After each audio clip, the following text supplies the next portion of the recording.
அந்தர்யோக நிகழ்ச்சியில் இந்த மதிய அமர்வில் ஒவ்வொரு மாதமும் வேதாந்த சூடாமணி என்ற ஒரு வேதாந்த நூல் பார்த்து கொண்டிருக்கின்றோம். துரைமங்கலம் ஸ்ரீ சிவப்பிரகாச சுவாமிகள் அருளியது. வேதாந்தத்தினுடைய கலை சொற்களினுடைய விளக்கமாக இந்த நூல் இருக்கின்றது. என்னுடைய இறைவணக்கம் நான் சொல்கிறேன், திரும்ப சொல்லலாம். தருணமாதுமை முகத்தாமரைக்கு எழும் அருணனாம் என உதித்து அடியர் பால்புரி கருணை மாமதம் என காட்டு மாமுகன் சரண வாரிசமலர் தலையில் கொள்ளுவார்.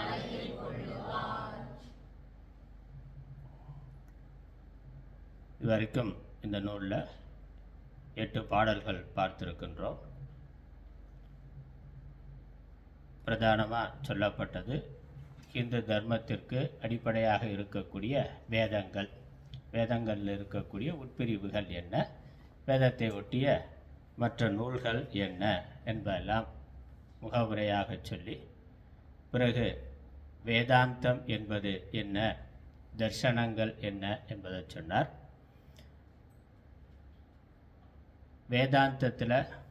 வேதாந்தத்தை படிப்பதற்காக வேதாந்தம் என்று சொல்லப்படுவது உபனிஷத்துக்களுடைய விஷயம் தத்துவ ஞானம், ஜீவன், ஜெகத், ஈஸ்வரன். ஜீவன் என்ற இந்த உயிர்கள், ஜெகத் என்ற உலகம், ஈஸ்வரன் உலகம் உயிர், இந்த இரண்டும் தோன்றுவதற்கு காரணமாக இருக்கின்ற பரம்பொருள். இந்த மூன்றுக்கும் இருக்கக்கூடிய சம்பந்தம் என்ன என்பதை பற்றி பேசுகிறது தான் வேதாந்தம். அந்த வேதாந்தத்தில் இருக்கக்கூடிய வேதாந்தம் என்று சொல்லப்படுகின்ற உபனிஷத் மற்றும் அதை ஒட்டி அதை மையமாக கொண்டு பின்னால் வந்த ஆச்சாரியர்கள் எல்லாம் செய்திருக்கின்ற தத்துவ நூல்கள், அதனுடைய விஷயங்கள் என்ன என்பது தான் இந்த நூலினுடைய முக்கியமான விஷயம். அந்த வேதாந்தத்தை படிப்பதற்கு தேவையான தகுதி சாதன சதுஷ்டயம் எனப்படும்.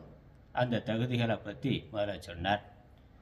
நான் எந்த ஒரு அறிவை பெறுவதற்கும் எந்த ஒரு கல்வியை கற்பதற்கும் ஒரு அடிப்படையான தகுதி என்பது தேவை இருக்கின்றது. அந்த தகுதி இங்கே சாதன சதுஷ்டயம் என்று சொல்லப்படுகின்றது. விவேகம், வைராக்கியம், சமாதி சட்க சம்பத்தி, முமுட்சுத்துவம். விவேகம் என்பது நித்திய அனித்திய விவேகம், அனித்தியமான உலக விஷயங்கள், நித்தியமான பரம்பொருள் இறைவன். வைராக்கியம் என்பது அனித்தியமான உலக விஷயங்களில் இருக்கக்கூடிய பற்றை, எதிர்பார்ப்பை குறைத்து கொள்ளுதல், பற்றற்ற தன்மை. பிறகு அந்த விவேக வைராக்கியத்தினால புலனடக்கம், மன அடக்கம், அதிகமாக உலகப் பொருட்களை வைத்து கொள்ளாமல் இருத்தல், இன்ப துன்பங்களை, குளிர் வெப்பம் முதலான இருமைகளை சகித்து கொள்ளுதல், மன ஒருமுகப்பாடு, உலக விஷயங்கள் அதிகம் மனது போகாமல் இறைவனிடத்திலேயே ஒருமுகப்பட்டு இருக்கக்கூடிய மனது. பிறகு குருவினிடத்திலும் சாஸ்திரங்கள்லேயும் நம்பிக்கையானது இருத்தல், ஸ்ரத்தை. அதுக்கப்புறம் முமுட்சுத்துவம் என்பது இந்த உலகம் உடல் வாழ்க்கை துன்பமயமானது, ஆகவே நான் இதிலிருந்து விடுபட விரும்புகின்றேன். உலக வாழ்க்கையிலிருந்து, உயிர் வாழ்க்கையிலிருந்து விடுபட்டு பிறவாத நிலையை அடைய விரும்புகின்றேன், அல்லது மோட்சத்தை, இறைநிலையை அடைய விரும்புகின்றேன் என்ற அந்த விருப்பம், அதற்கு முமுட்சுத்துவம்னு பேர். இந்த தகுதிகள் இருக்கக்கூடியவர்கள் வேதாந்த நூல்களை படிக்கலாம். ஏன்னா வேதாந்த நூலினுடைய பிரயோஜனம் இந்த வேதாந்த சாஸ்திரத்தை படிக்கிறதுனால ஏற்படக்கூடிய பிரயோஜனம் பிறவாத நிலை, முக்தி, மோட்சம் என்பது தான்.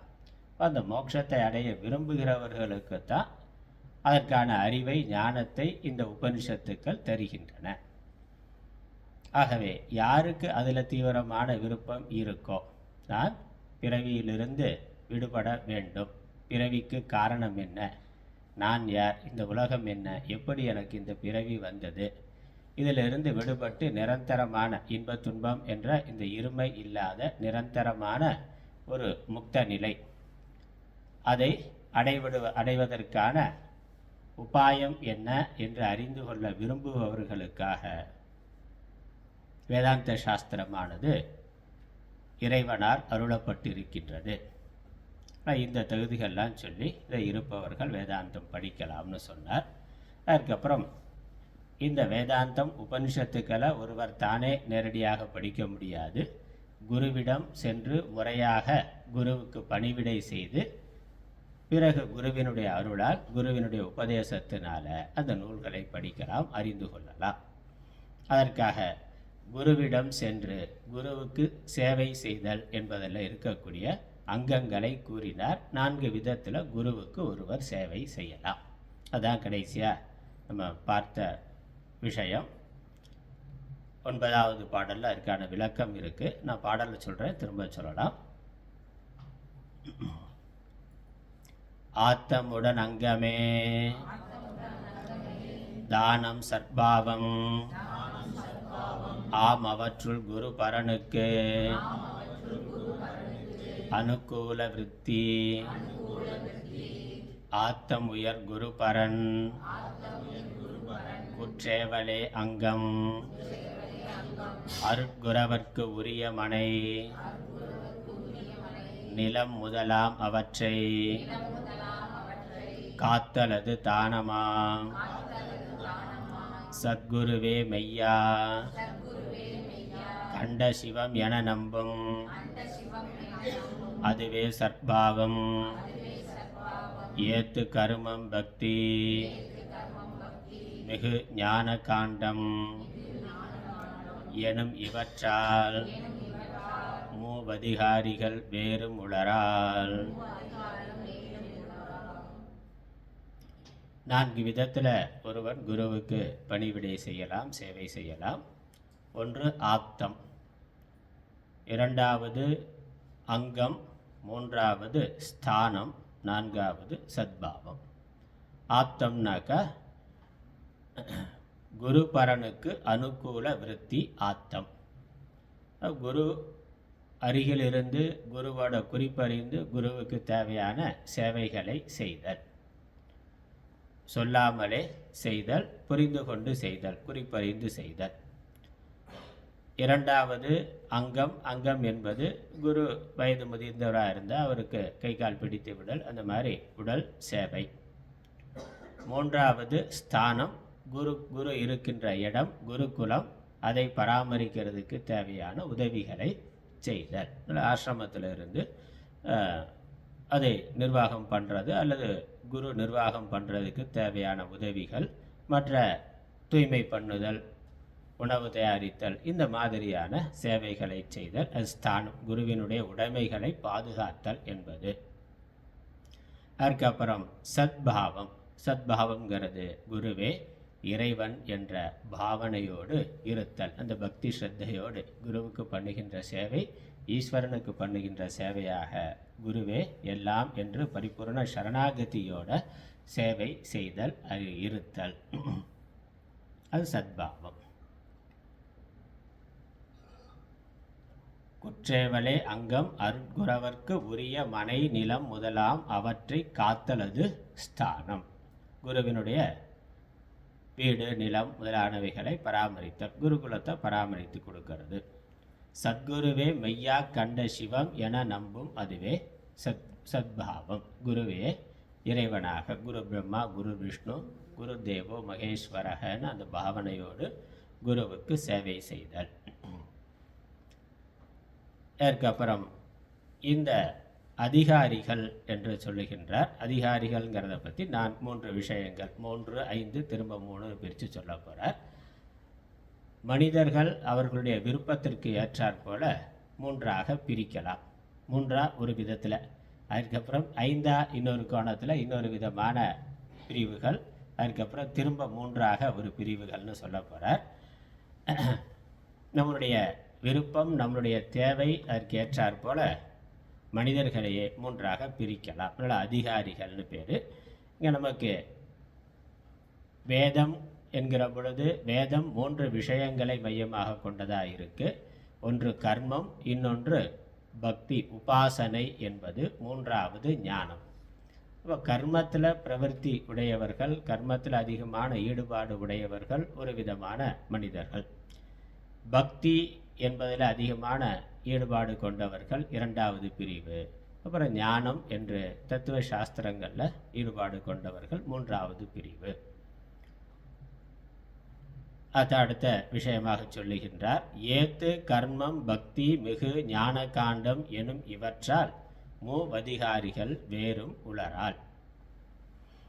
கர்மம் பக்தி ஞானம் என்ற அடிப்படையில் அதை தெரிந்து கொள்வதற்கு, அதை பின்பற்றுவதற்கு 3 விதமான மனிதர்கள் இருக்கிறார்கள்.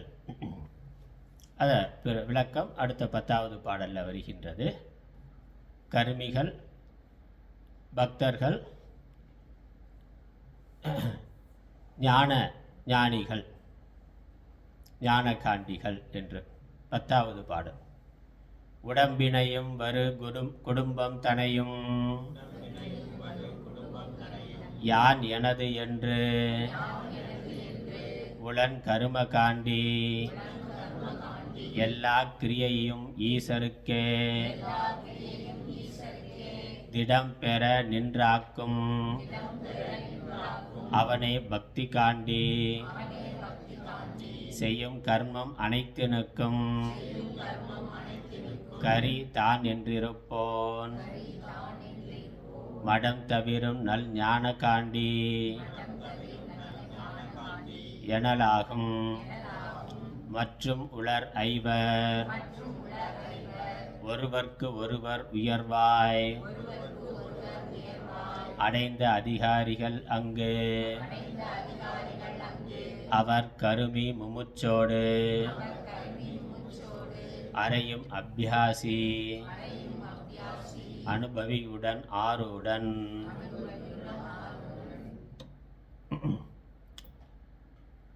கர்மம் பக்தி ஞானம், இந்த வேதமும் மூன்றாக இருக்கிறது. அது காண்டம், பகுதி, சாப்டர் அப்படின்னு பிரித்து சொல்வோம். அதனால் கர்ம காண்டம், பக்தி காண்டம், ஞான காண்டம் என்று 3 பிரிவு. அந்த 3ஐயும் பின்பற்றுபவனுக்கு, கர்ம காண்டத்தை பின்பற்றுபவனுக்கு கர்ம காண்டின்னு பேர்.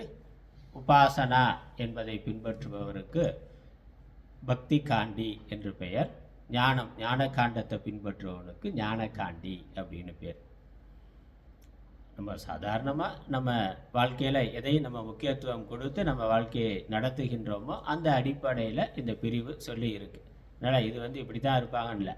ஒரு நிலையிலிருந்து அடுத்த நிலைன்னு ஒவ்வொரு காலத்தில் ஒவ்வொரு விஷயத்திற்கு முக்கியத்துவம் கொடுத்து நாம் இருக்கிறோம். எதற்கு அதிக முக்கியத்துவம் கொடுத்து இருக்கிறோமோ அதற்கு ஏற்றாற் போல நம்மளுடைய வாழ்க்கை நிலையானது, நம்மளுடைய செயல்பாடுகள் இருக்கின்றது, நம்மளுடைய மனப்பக்குவம் இருக்கின்றது. உடம்பினையும் வரு குடும்பம் தனையும் யான் எனது என்று உளன் கர்ம காண்டி.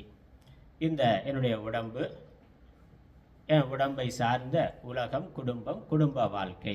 அதில் நான் என்னுடைய குடும்பம் என்று அதை பிரதானமாக வைத்து அந்த குடும்பத்துக்கு பொருள் ஈட்டுதல், என்னுடைய வாழ்க்கைக்கு தேவையான பொருள் ஈட்டுதல், குடும்பத்தோட மகிழ்ச்சியாக சந்தோஷமாக இருக்கிறது.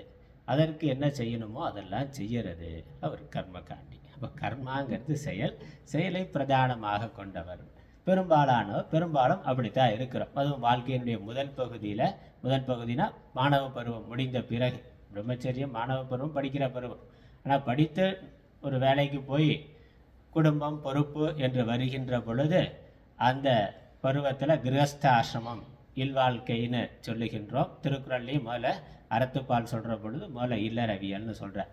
அதுதான் வாழ்க்கையினுடைய தொடக்கம். மாணவ பருவம்லாம் கற்றுக்கொள்ளுகின்ற பருவம் தான். ஒருவன் எப்போ வாழ்க்கையை குடும்பம் என்று பொறுப்பு, கணவன் மனைவின்னு வாழ்க்கையை தொடங்குகின்றானோ அப்பொழுது அவனுடைய வாழ்க்கையானது தொடங்குகின்றது. அவன் விரும்புகின்றபடி அவன் ஒரு தொழிலை செய்து வாழ்க்கைக்கு குடும்பத்தை நடத்துவதற்கு தேவையான பொருளை ஈட்டி மனைவி குழந்தைகளோடு மகிழ்ச்சியாக வாழ்க்கையை நடத்துதல். இப்போ அதற்கு பல தொழில் செய்யலாம், அல்லது இன்னொரு இடத்துல வேலை பார்க்கலாம்.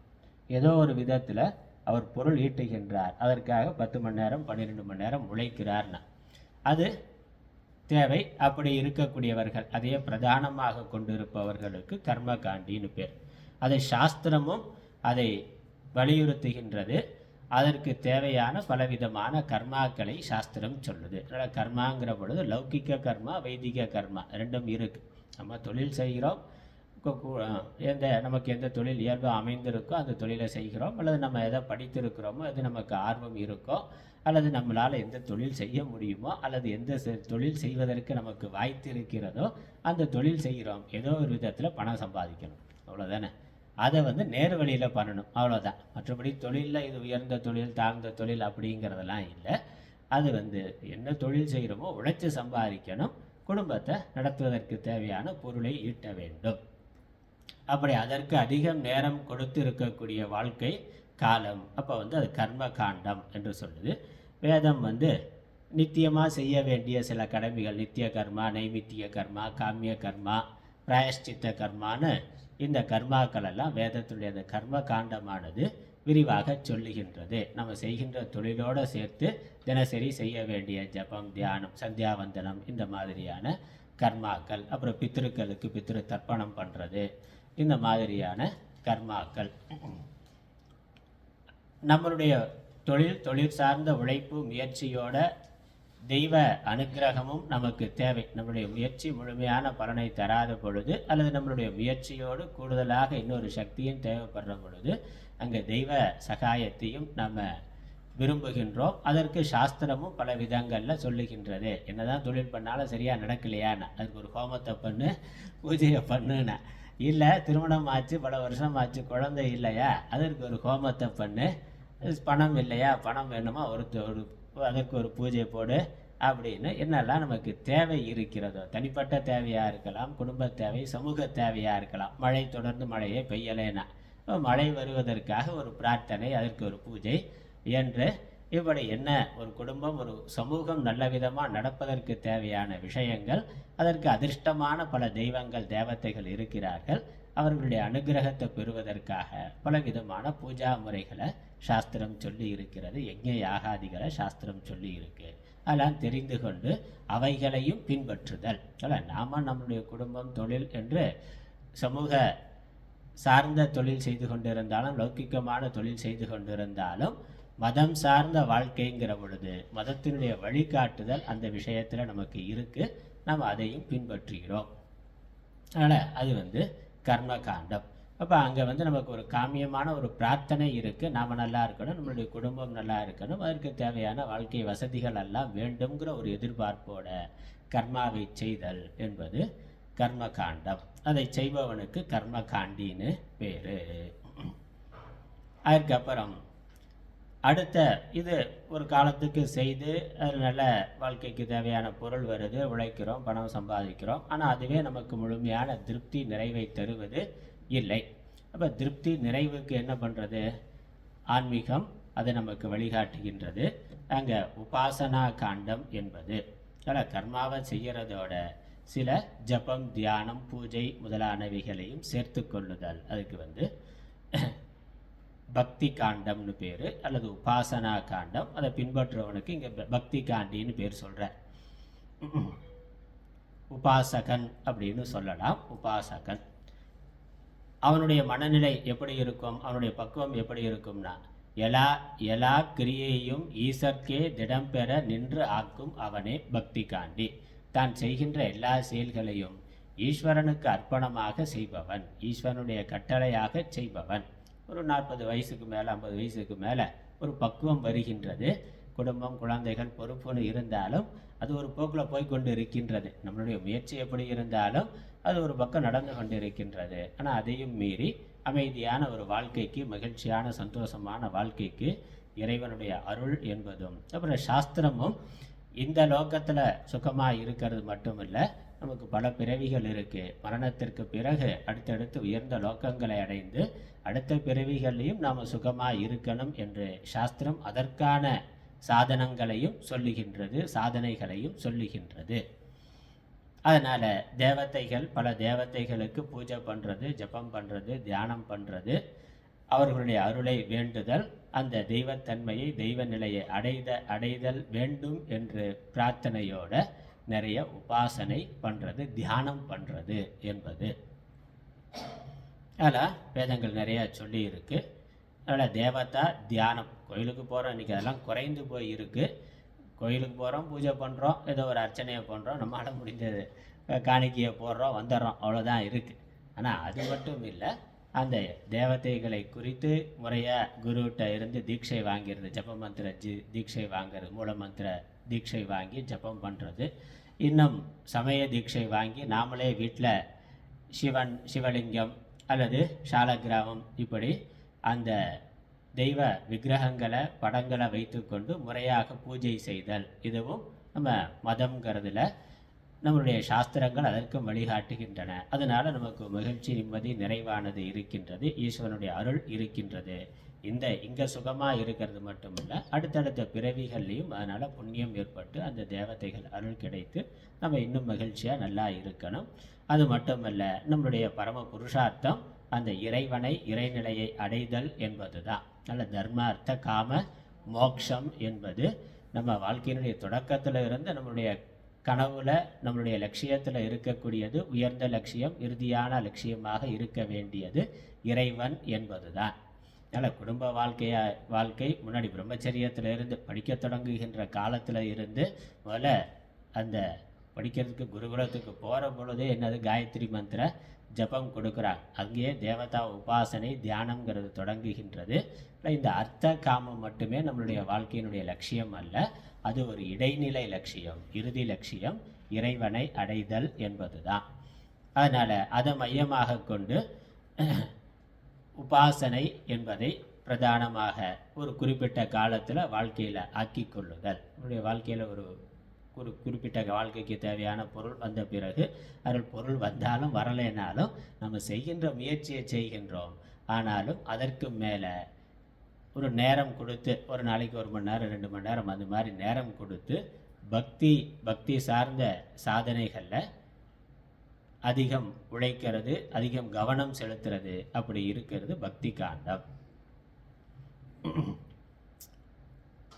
அதற்கப்புறம் செய்யும் கர்மம் அனைத்திற்கும் கரி தான் என்று இருப்போன் மடல் தவிரும் நல் ஞான காண்டி எனல் ஆகும். அடுத்து ஞான காண்டத்தை சொல்கிறார். இந்த பக்தி உபாசனை இதெல்லாம் ஒருவன் நல்ல விதமாக செய்து அதனால் அவனுக்கு நல்ல பக்குவம் ஏற்பட்டிருந்தால் உலகத்தினுடைய அனித்தியத்துவங்கிறது புரிந்திருக்கும்.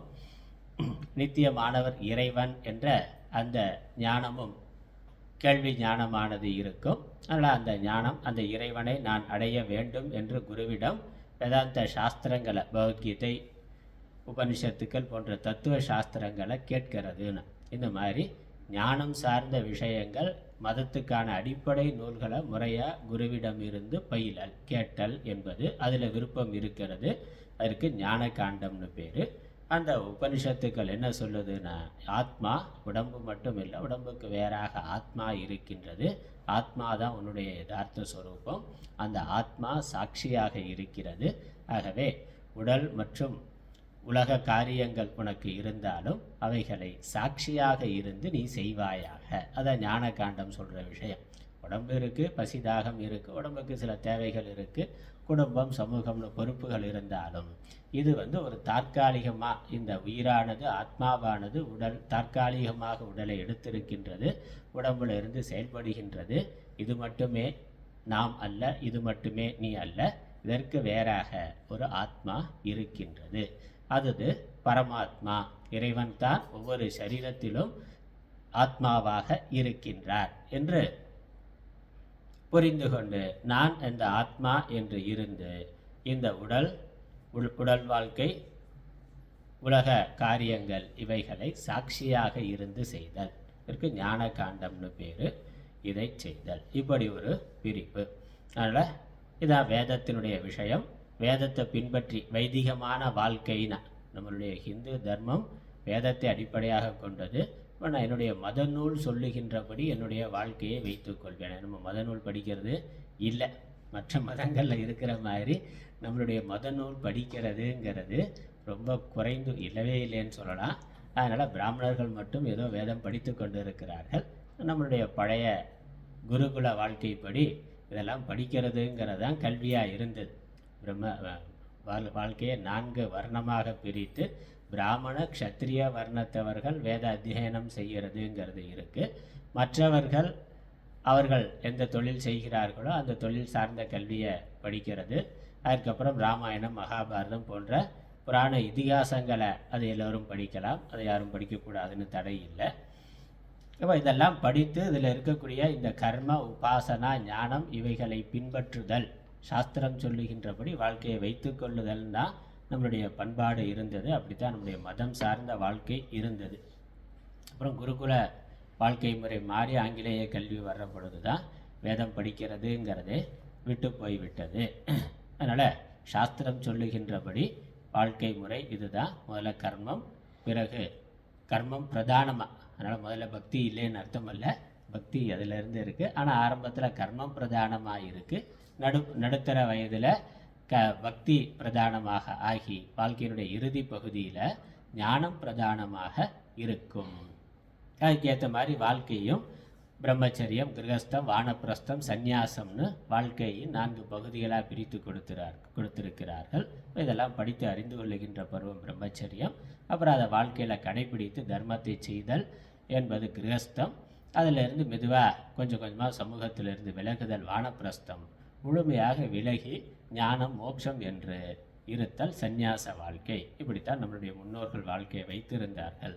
இதில் ஒவ்வொரு பருவத்திலையும் இருக்கிறவர்களுக்கு இந்த பெயர்கள் இருக்குது. அதனால் கர்மகாண்டி, பக்தி காண்டி, ஞான காண்டி. அதுக்கப்புறம் இன்னொரு விதமாகவும் பிரிக்கலாம்னு மற்றும் ஐவர் மற்றும் உலர் ஐவர் என்று 5 விதமான பகுப்பை இன்னொரு கோணத்தில் சொல்லுகின்றார். ஒருவருக்கு ஒருவர் உயர்வாய் அடைந்த அதிகாரிகள். இதில் ஒன்றுக்கொன்று அடுத்தடுத்த நிலை, மேம்பட்ட நிலை. முதல் நிலை இப்போ சொன்ன கர்மம் என்பது தான் முதல் கர்மம். அதுக்கப்புறம் முமுக்ஷு, அதுக்கப்புறம் அபியாசி, அனுபவி, ஆரூடன்.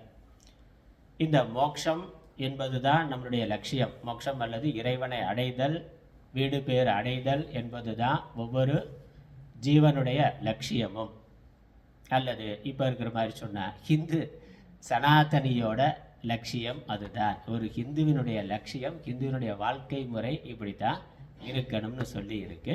அப்போ முதல்ல கர்மியாக இருக்கிறார், அதுக்கப்புறம் முமுக்ஷுவாகணும், அதுக்கப்புறம் அபியாசி ஆகணும், அதுக்கப்புறம் அனுபவி, இறுதியா ஆரூடன் என்று 5 நிலைகள் இருக்கணும். இந்த 5 நிலைகள் நம்மளுடைய மனசோட பக்குவம், நம்மளுடைய அறிவினுடைய தகுதி, அடுத்து அந்த அடிப்படையில் மேலே மேலே உயர்ந்து போதல். ஒன்றொன்றையும் சுருக்கமாக விவரித்து சொல்லுகின்றார். 11வது பாடல் படிக்கலாம். மூடமோடு தன் ஜாதி கர்மமே பற்றி முத்தனாம் அவனோரு பிறப்பினில் ஒன்கருமி நீடு உலகம் இன்மையென நினைந்து புறக்கரும நிஷ்டனாய் முப்பிறப்பின் முக்தனாம் அவனே நாடறிய முமுச்சு உலகம் கனவு எனக் கண்டு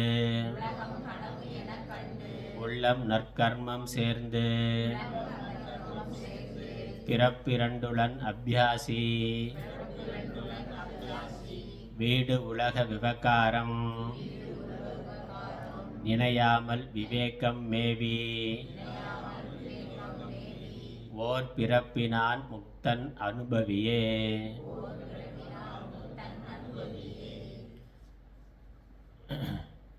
இதில் இந்த சாதனைகள் எல்லாம் ஒரே பிறவியில் முடியக்கூடியது அல்ல, பல பிறவிகளாக தொடரக்கூடியது.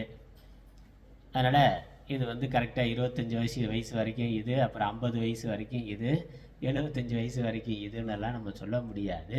ஏன்னா எல்லோருக்கும் 100 வயதுங்கிறது ஒன்றும் உத்தரவாதம் இல்லை. அதனால் அது இல்லை.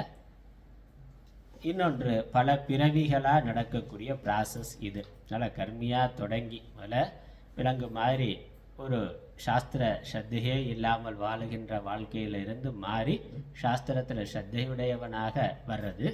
அதன் பிறகு அவன் அடுத்தடுத்த நிலைகளில் பல பிறவிகளுக்கு பிறகுதான் முக்தனாக ஆகின்றான். அதனால் அதை பற்றி இங்கே சொல்லுகின்றார். மூடமொடு தன் ஜாதி கர்மமே பற்றி முக்தனாம் அவன் 100 பிறப்பினில் ஒன்கர்மி. ஒன்கர்மினா ஒப்பற்ற கர்மி. கர்மினா கர்ம, வேதத்தில் சொல்லி இருக்கக்கூடிய கர்ம காண்டம் வேதத்தில் ஸ்ரத்தையோட, சாஸ்திரத்தில் ஸ்ரத்தையோட, சாஸ்திரம் சொல்லுகின்றபடி தர்மமாக வாழுகின்ற ஒருவன், சாஸ்திரத்தில் ஸ்ரத்தையோடு தர்மமாக வாழுகின்ற ஒருவனுக்கு என்னென்னா, தன் ஜாதி கர்மமே பற்றி தனக்கு இயல்பாக எந்த ஜாதியில் பிறந்திருக்கிறானோ அந்த ஜாதிக்கு என்ன கர்மா சொல்லி இருக்கோ அந்த கர்மாவை தொடர்ந்து பின்பற்றுபவன், அதை பின்பற்றுவதையே வாழ்க்கையாக கொண்டிருப்பவன். அப்படி நீண்ட காலம் அவன் தொடர்ந்து செய்து வர்றதுனால அவன் 100 பிறவிகளுக்கு பிறகு முக்தனாக ஆவான். அவன் 100 பிறப்பினில் முக்தன்னா. இதில் நம்ம எத்தனை கடந்து வந்திருக்கோம் நமக்கு தெரியாது. 100னா இப்போ ஆரம்பிக்கிறது இல்லை, ஏற்கனவே நிறையா கடந்து வந்திருக்கிறோம். அதனால் நம்ம இங்கே ஆசிரமத்துக்குள்ளே வேதாந்த பாடம் கேட்கறதுக்கு அந்தர்யோகத்துக்கு வர்றதுக்கு வந்துட்டோம்னாக்க நிறையா தாண்டி போயிட்டோம்னு அர்த்தம். அதனால் 97 98க்கு வந்துட்டோன்னு அர்த்தம். அதனால் பயப்பட வேணாம். 100னா இப்போ தான் நம்ம ஆரம்பிச்சிருக்கிறோன்னு பயப்பட வேணாம். ஆசிரமத்துக்குள்ளே வந்துட்டாலே அந்தர்யோகத்துக்கு வரணும்னு என்ன வந்தாலே 97 98 பிறவிக்கு வந்துட்டோன்னு அர்த்தம். அதனால் அடுத்ததை சொல்கிறாரு. நீடு உலகு இன்மை என நினைந்து புறக்கரும நிட்டனாய் முப்பிறப்பின் முக்தனாம் அவனே நாடறிய முமுக்ஷு. அடுத்து 2வது கர்மிக்கு அடுத்து இருக்கிறவன் முமுக்ஷு அப்படின்னு பேர். முமுக்ஷுனாக்க உலகம் இன்மை என நினைந்து, இந்த உலகமானது பொய்யானது என்று புரிந்து கொண்டது. உலக வாழ்க்கை, அதில் கிடைக்கக்கூடிய சுகம் எல்லாம் தற்காலிகமானது, அனித்தியமானது, நிரந்தரமாக அது மட்டுமே வாழ்க்கை அல்ல என்று புரிந்து கொண்டவன். அதனால் நம்ம முமுக்ஷு நிலைமையில் இருக்கிறோம். அதை புரிந்து கொண்டு தான் இங்கே வந்திருக்கிறோம். ஏன்னா அதில் மற்ற தேசத்தில் பார்க்கிற பொழுது இந்த சிந்தனையெல்லாம் கிடையாது. அர்த்த காமங்கிறதான் வாழ்க்கையில் பிரதானமாக பல நாடுகளில் இருக்குது. சுகம் சுகம் சுகம், அவ்வளோதான். இந்த உலக சுகத்தை எல்லா விதத்துலேயும் அனுபவிக்கிறது. காட்சி பார்க்கறதுல விதவிதமாக சுகத்தை அனுபவிக்கிறது. அதுக்கு தான் அத்தனை கண்டுபிடிக்கிறான். சினிமா, டிவி, அதில் வந்து 4K 8K எல்லாம் போடுறான். அப்புறம் காதில் கேட்கறதுக்கு டிடிஎஸ் 5.1 7.1, அதுலேயும் இன்னும் எத்தனையோ வெரைட்டினா. இதெல்லாம் உலக நாடுகளெல்லாம் இருக்குல்ல, அதானே வாங்கிறதுனா. வசதி வர வர அதெல்லாம் அதிகமாகிட்டே போகுதுன்னா. முதல்ல பிளாக் அண்ட் ஒயிட் டிவி, அப்புறம் ஒரு 32 இன்ச்சு டிவி, அப்புறம் 42, 55, இப்போ 100 தாண்டி போயிட்டுருக்குறான். இல்லை வீட்லேயே பெரிய ஹோம் தியேட்டர் வச்சுக்கிறதுன்னு. அது என்னது, பார்க்குறது கேட்குறது, இதுதான். அது என்னது, பாப்கார்ன் சாப்பிட்டுக்கிட்டே. அதனால் சாப்பிட்றதுன்னா, சாப்பிட்றதுல எத்தனையோ வெரைட்டி, அதில் விதவிதமாக போட்டு வீட்டில் நமக்கு ஒழுங்காக செய்ய தெரியாது. அதனால் ஆர்டரை போடணும். ஆன்லைனில் ஆர்டரை போட்டு அவன் புதுசாக பேர் வச்சு கொடுக்குறான். அதே சரக்கு தான், அது புதுசாக வேறு பேர் வச்சு நமக்கு விற்றுக்கிட்டு இருக்கான். வாங்கி சாப்பிட்றது தான் வேலை. அதனால் டிவி பார்க்க வேண்டியது, சினிமா பார்க்க வேண்டியது, இல்லை ஊர் சுற்றி உலகம் சுற்றி பார்க்க வேண்டியதுன்னா, நல்லா வாரத்தில் 5 நாள் 6 நாள், இல்லை 2 மாதம் 3 மாதம் கடுமையாக வேலை செய்ய வேண்டியது, 6 மாதம் வேலை செய்ய வேண்டியது. வெளிநாட்டில் அப்படி தான் இருக்குது. ஒரு 6 மாதம் வேலை செய்வான், அப்புறம் 1 மாதம் வேலையை விட்டுட்டு எல்லாம் ஊர் சுற்றுவாங்க. உலக நாடுகளுக்கெல்லாம் போய் சுற்றிட்டு வருவார். திரும்ப கடுமையாக வேலை பார்ப்பார். 10 மணி நேரம் 12 மணி நேரம் 15 மணி நேரம் வேலை பார்க்க வேண்டியது, லீவ் போட்டு ஊர் சுற்ற வேண்டியது, எங்கேயாவது பீச்சு இல்லை ரிசார்ட்ஸில் போய் நல்லா தண்ணி அடிச்சுட்டு சாப்பிட்டு தூங்க வேண்டியது. அவ்வளோதான். என்ஜாய் பண்ணுறதுனா அவ்வளோதான் அவனுக்கு அது. அப்போ இதுதான் வாழ்க்கைன்னு பல நாடுகளில் இருக்குது. அவர்கள் தான் கர்மிகள். அதையும் தர்மமாக செஞ்சானா கர்மி, தர்மமாக செய்யலைன்னா அது தர்மமாக செய்து வந்தே 100 பிறவின்னு சொல்லியிருக்கு. ஆனால் கர்மினா தர்மமான முறையில் இந்த அர்த்த காமத்தை அனுபவிக்கிறதே நேர்மையாக உழைச்சி சம்பாதிச்சு அந்த பணத்தை வைத்து கொண்டு உலக சுகங்களை அனுபவிக்கிறவனுக்கு 100 பிறவி. அதுக்குள்ளேயே வராமல் குறுக்கு வழியில் கொள்ளையடித்து ஏமாற்றி இல்லை லஞ்சம் வாங்கி எப்படி சட்ட விரோதமாக தர்ம விரோதமாக பணம் சம்பாதிச்சு இதை அனுபவிக்கணும்னு நினச்சானாக்கா அது கணக்கிலே வராத லிஸ்ட்டு. இது தர்மத்தில் நம்பிக்கை இருந்து, சாஸ்திரத்தில் சட்டத்தில் நம்பிக்கை இருந்து, நேர்மையாக உழைச்சி சம்பாதிச்சு இந்த உலக சுகத்தை அனுபவிக்கணும்னு வாழ்கிறவனுக்கே 100 பிறவிக்கு அப்புறம் அவனுக்கு இந்த வாழ்க்கை அனித்தியமானது, இதெல்லாம் எதுக்கு இப்படியே சாப்பிட்டதையே சாப்பிட்டு பேசினதையே பேசி செஞ்சதையே செஞ்சுன்னு ஒரு வைராக்கியம் வரும். அந்த வைராக்கியம் வந்த பிறகு 3 பிறவி. அதனால் முமுட்சுவுக்கு 3 பிறவின்னா அதற்கப்புறம் அந்த வைராக்கியம் அடுத்தடுத்த நிலைக்கு போகணும். அதுக்கப்புறம் அந்த பாடம் கேட்கறதுக்கு சாஸ்திரங்களெல்லாம் படிக்கணும், கடவுள்னா யாருன்னு தெரிந்து கொள்ளணும், அந்த கடவுளை அடையணும், இல்லை மனசை அமைதிப்படுத்துறதுக்கான ஆன்மீக சாதனைகளை நான் செய்யணும் அப்படின்னு யார் நினைக்கிறானோ அவனுக்கு முமுட்சுன்னு பேர். அது நம்ம நாட்டில் இல்லை, வெளிநாடுகள்லையும் அது வருது. அவங்க வாழ்க்கை அனுபவத்தில் 90% ஒரு மாதிரி இருந்தாலும் ஒரு 10% பேர் மாறி அங்கேருந்து இங்கே வர்றாங்க. இவன் இங்கேருந்து அங்கே போகிறான் பணம் சம்பாதிக்காக, அங்கேருந்து யோகாசனம் கற்றுக்கிறதுக்காக, சம்ஸ்கிருதம் கற்றுக்கிறதுக்காக, நம்மளுடைய தியான முறைகளெல்லாம் கற்றுக்கொள்வதற்காக, பகவத்கீதை உபனிஷத்தை படிக்கிறதுக்காக அங்கேருந்து பலர் இங்கே வருகிறார்கள். இல்லை இங்கே இருக்க குருமார்கள் அங்கே போனாலும் அங்கேயும் ரொம்ப பக்தி ஸ்ரத்தையோட சாஸ்திரங்களை கேட்பவர்கள் இருக்கிறார்கள். அதனால் இந்த முமுட்சுவாக ஆகிறதுங்கிறது இருக்கின்றது. அதனால் எந்த தேசத்தில் அவன் இருந்தாலும் இந்த முமுட்சுத்துவம், உலகம் அனித்தியமானது, நிலையாமைன்னு திருக்குறளை சொல்கிறாரு. நிலையாமைங்கிறத புரிந்து கொண்டு நிலையான ஒரு பொருளை அடைய வேண்டுங்கிற ஆர்வம் கொள்ளுதல், அந்த ஆர்வம் வந்த பிறகு அவனுக்கு முமுட்சுனா, அதனால் முக்தனா, முப்பிறப்பில் 3 பிறவிகளில் அவனே நாடறிய முமுட்சு. அவன் ஒரு ஒரு அரிய முமுட்சுவாக, நாடுதற்கு அடைதற்கரிய முமுட்சுவாக அவன் ஆறுகின்றான். அப்போ அந்த ஜீவனுக்கு அந்த மனசில் அந்த பக்குவம் வரணும், அதான் முக்கியம். அந்த ஜீவனுக்கு கர்மியாகவே தர்மமான முறையில் கர்மத்தை செய்கிறதுனால ஒரு குறிப்பிட்ட காலத்தில் அந்த விவேக வைராக்கியமானது வருகின்றது. அது எந்த வர்ணத்தில் இருந்தாலும் சரி, எந்த ஆசிரமத்தில் இருந்தாலும் சரி வரலாம், எந்த நாட்டில் இருந்தாலும் வரலாம். அப்படி வரக்கூடிய முமுட்சு, நான் ஞானம் அடைய வேண்டும், முக்தி அடைய வேண்டும்ங்கிற விருப்பம் உடைய ஒருவன் முமுட்சு. அதுக்கப்புறம் உலகம் கனவு எனக் கண்டு உள்ளம் நற்கருமம் சேர்ந்து பிறப்பு 2 அபியாசி.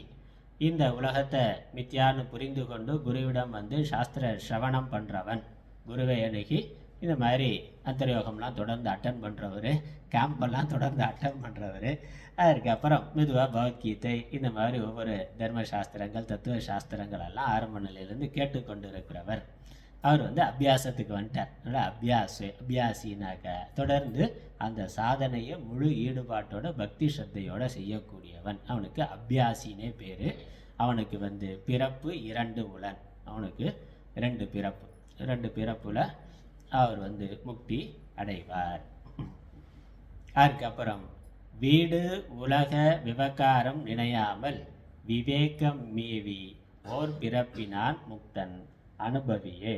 ஒரு பிறவியில் முக்தியை அடைபவன் அனுபவின்னு பேர். அபியாசிக்கு அப்புறம் அனுபவி, கேட்குற விஷயத்தை இன்னும் கொஞ்சம் சீரியஸாக அது அனுபவமாக வரணும்னு தொடர்ந்து பயிற்சி மேற்கொள்பவன், அவனுக்கு ஒரு பிறவினா. அதுக்கப்புறம் ஒரு பிறவி இருக்குது, அதுக்கப்புறம் ஒரு பிறவி இருக்குது. இப்போ இருக்கிற பிறவி இல்லாமல் இன்னும் கொஞ்சம் தீவிரமான போகிற பொழுது அதிகமாக ஜபம் தியானம் பண்ணுறது, சாஸ்திரங்களில் தீவிரமாக படிக்கிறது, அதற்கே அதிக நேரம் கொடுத்து அதை நிதித்தியாசனமாக செய்து கொண்டிருப்பவன். அதே ஞான நிஷ்டை வந்தால் அவன் முக்தனாயிடுற. ஞான நிஷ்டை வர்றதுக்கு பிரதிபந்தம் இருந்தாக்கா இன்னொரு பிறவியானது வரும். அதனால் ஓர் பிறப்பினான் முக்தன் அனுபவியே, அனுபவிக்கு அதன் பிறகு ஒரு பிறவிங்கிறது இருக்கின்றது.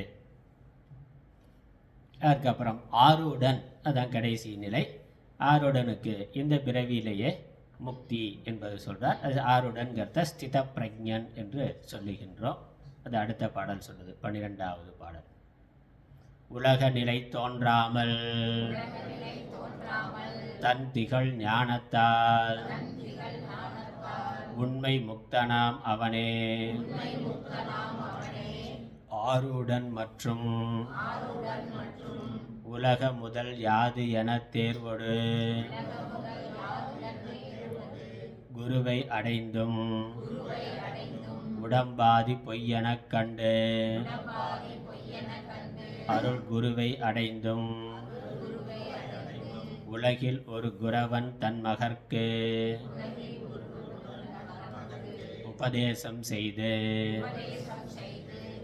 உறக்கேட்டும் உயர்தரு ஞானிகளாகி முத்தி உலகு தொழு விவேகமொடு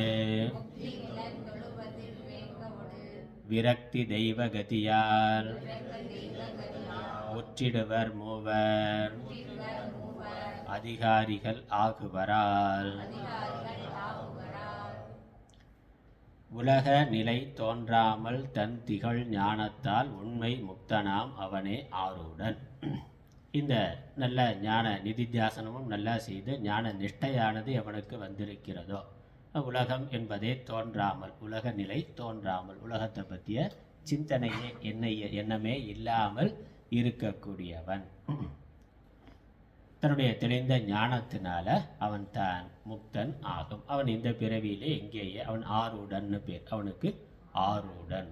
நல்ல பகவத்கீதையில் ஆரூட பதித்தன் என்று சொல்லுகின்றார். ஆரூட பதித்தன்னா அடுத்த பிறவியில் அவர், அதனால் அவன் தான் அனுபவின்னு சொன்னார். ஆரூட பதித்தனை தான் அனுபவின்னு சொன்னார். அவனுக்கு இன்னும் சாதனை தேவை இருக்குது, அவன் அடுத்த பிறவிக்கு செல்லுவான்னு பகவத்கீதையிலையும் இருக்குது.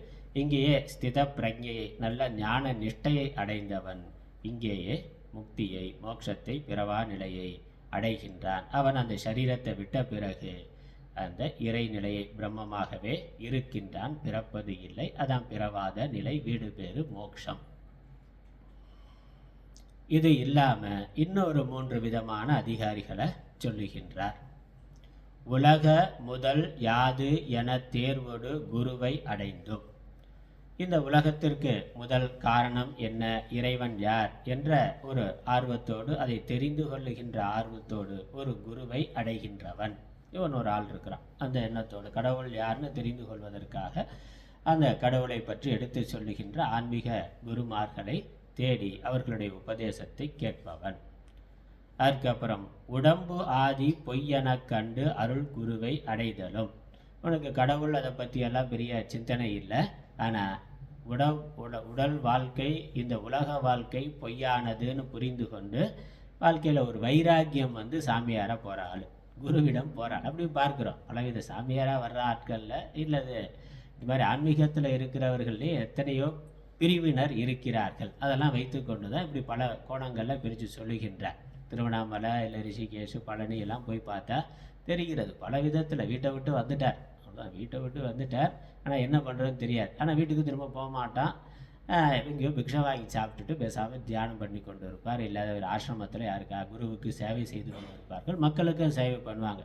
இப்போ மக்களுக்கும் ஏதோ ஒரு தொண்டு செய்து கொண்டு அமைதியாக வாழ்க்கை இருக்கும். அதே சமயம் சாஸ்திரம் படிக்கிறது இதிலெல்லாம் ஆர்வம் இருக்காது, அதில் ஒன்றும் அதிக மனசு போகாது.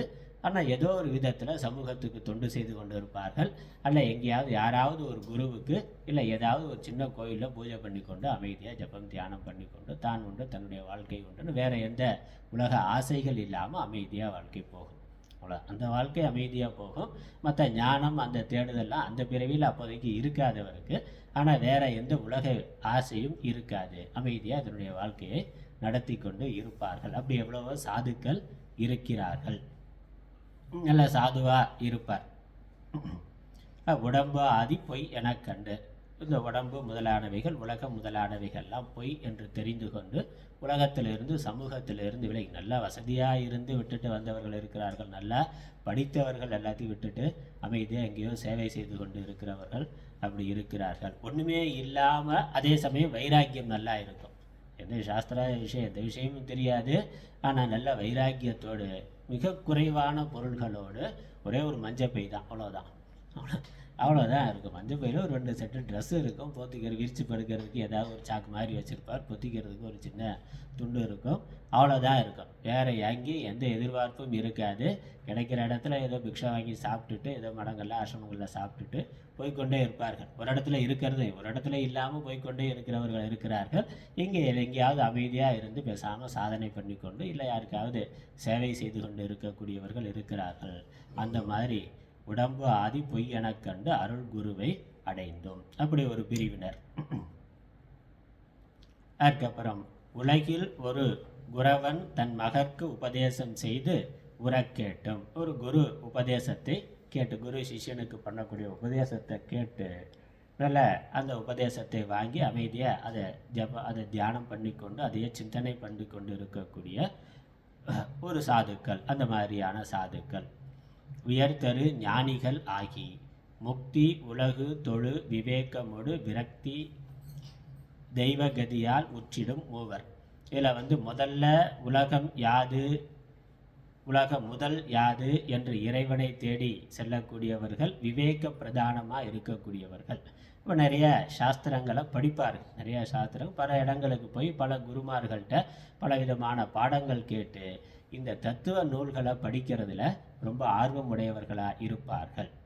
இந்த பல தர்சனங்களை படிப்பவர்கள் அமைதியாக ஆசிரமங்களில் இருந்து பகவத்கீதை உபனிஷத்து பல குருமார்கள்ட்ட பலவிதமான தத்துவங்களையும் படிக்கிறதுல ஆர்வமுடையவர்களாக படிக்கிறதையே வாழ்க்கையாக கொண்டிருக்கக்கூடியவர்கள் இருக்கிறார்கள். நல்ல விவேகம்ங்கிறது அங்கே பிரதானமாக இருக்குது. நல்ல விவேகம் பிரதானமாக, உலக வாழ்க்கையில் விருப்பம் இல்லாமல் அதே சமயம் இந்த ஞானம் என்று பல தர்சனங்களையும் பல மதங்களை சார்ந்த எல்லா மத நூல்களையும் படித்து அதை ஒரு படிக்கிறதுலேயே தீவிரமாக இருக்கக்கூடியவர்கள். அது முதல் பிரிவினர். அதனால் அப்படி கடவுள் யார் என்று அறிய விரும்பி தத்துவத்தை தேடி இருக்கக்கூடியவர்கள், விவேகம் பிரதானமானவர்கள். ரெண்டாவது உலகம் உடம்பு பொய் என்று புரிந்து கொண்டு வைராக்கிய பிரதானமாக இருக்கிறவர்கள். படிக்கிறதுல விருப்பம் இருக்காது, ஆனால் எவ்விதமான உலக நாட்டமும் இருக்காது. அமைதியாக மிக குறைவான ஒரு நாளைக்கு ஒரு வேளை சாப்பிட்டுட்டு கிடைக்கிற இடத்துல படுத்துக்கொண்டு எங்கேயாவது ஒரு சின்ன அளவில் சேவை, அந்த சேவை கூட இல்லாமல் பேசாமல் போய்கொண்டே இருப்பார். அந்த மாதிரி இருக்கிற ஆட்கள் உண்டு. அது விரக்தி வைராக்கிய பிரதானமாக இருக்கக்கூடிய மனநிலை, அந்த மனதோட பக்குவம் அப்படி இருக்குது. அதுக்கப்புறம் நல்ல ஞானத்தை தேட தெய்வகதியால் அந்த ஞானம் பிரதானமாக, ஞானம் சிரவணம் பண்ணி ஞானம் இதுதான் தெளிவான உண்மை என்று புரிந்து கொண்டு அந்த ஞானத்திலேயே தியானம் செய்து கொண்டு இருக்கக்கூடியவர்கள். மூன்றாவது முதலாள விவேக்கி தேடிக்கிட்டே இருப்பார். பல குருமார்கிட்ட போய் படிச்சுக்கிட்டே இருப்பார், வாழ்நாள் முழுக்க படித்து கொண்டே இருப்பார்.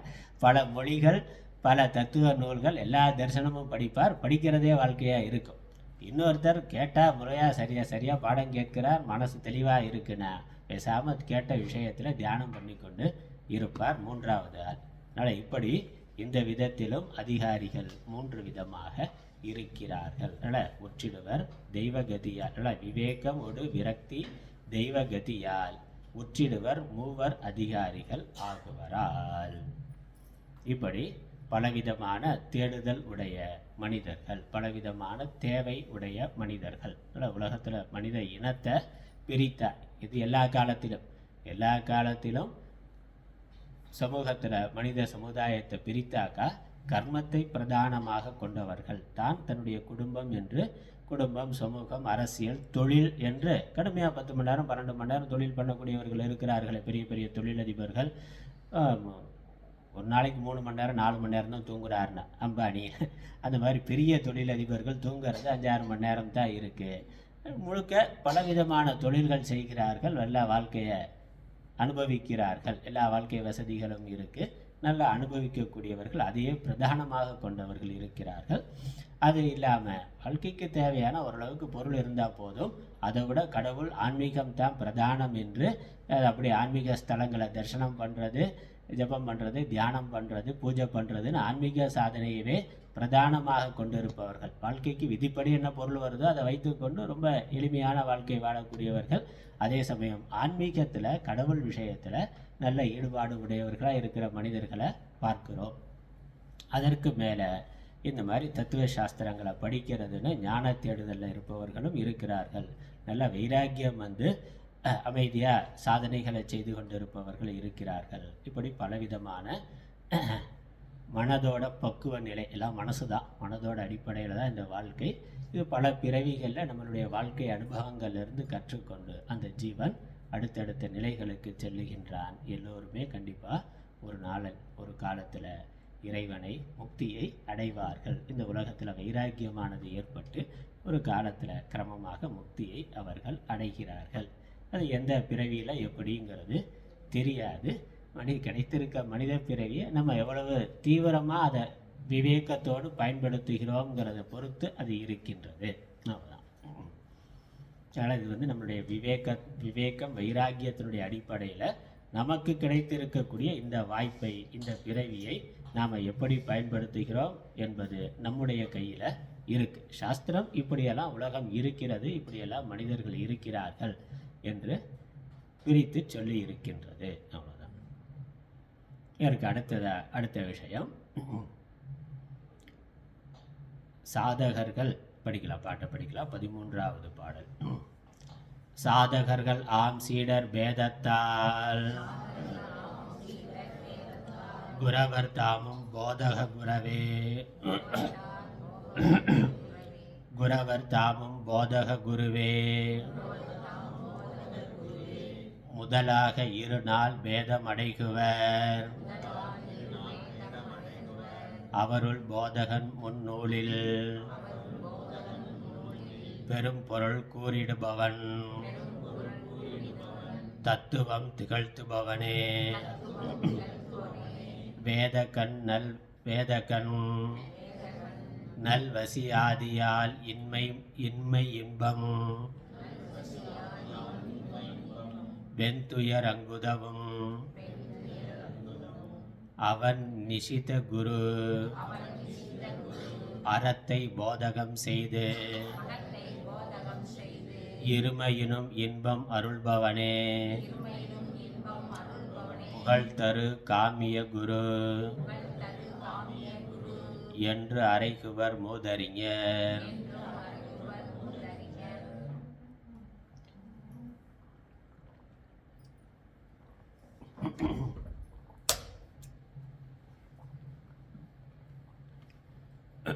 சாதகர்கள், இந்த மனிதர்கள் சாதகர்கள் ஆகிறார்கள், சாதகர்கள் சீடர்களாக ஆகிறார்கள். இப்படி சாதகர்களாக இருக்கக்கூடிய சீடர்கள் பலவிதமாக இருக்கிறதுனால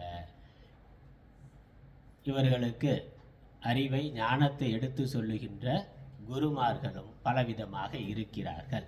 அதனால் 8 விதமான குருனா குரு அடுத்த மாதம் தான் பார்க்க போகிறோம். இங்கே முதல் வரி அந்த விழா இதை மட்டும் சொல்லிடுறேன். 8 என்னன்னு சொல்ல போகிறதில்லை.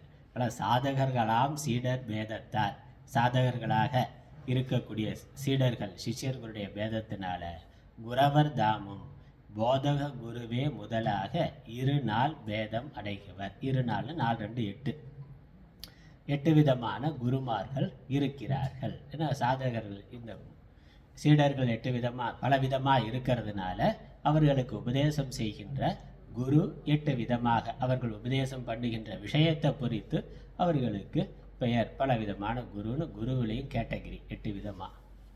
ஏன்னா வேத கர்மகாண்டத்தை மட்டும் சொல்லக்கூடியவர்கள், உபாசனையை சொல்லக்கூடியவர்கள், இம்மை மறுமைக்கான பலன்களை சொல்லக்கூடியவர்கள், அப்புறம் ஞானத்தை சொல்லக்கூடியவர்கள், இப்படி 8 விதமாக பிரித்து 8 விதமான குருமார்கள்னு சொல்கிறார். முதல் குருவுக்கு போதக குருன்னு பேர். அப்படி 8 விதம். அது என்னங்கிறத அடுத்த அந்தர்யோகத்தில் பார்க்கலாம். ஓம் ஈஸ்வரோ குருராத்மேதி முத்தி பேத விபாகினே व्योमवत्याप्तदेहाय दक्षिणामूर्तये नमः। ओं पूर्णमदः पूर्णमिदं पूर्णात् पूर्णमुदच्यते पूर्णस्य पूर्णमादाय पूर्णमेवावशिष्यते। ओं शान्ति शान्ति शान्तिः। हरिः ओम्।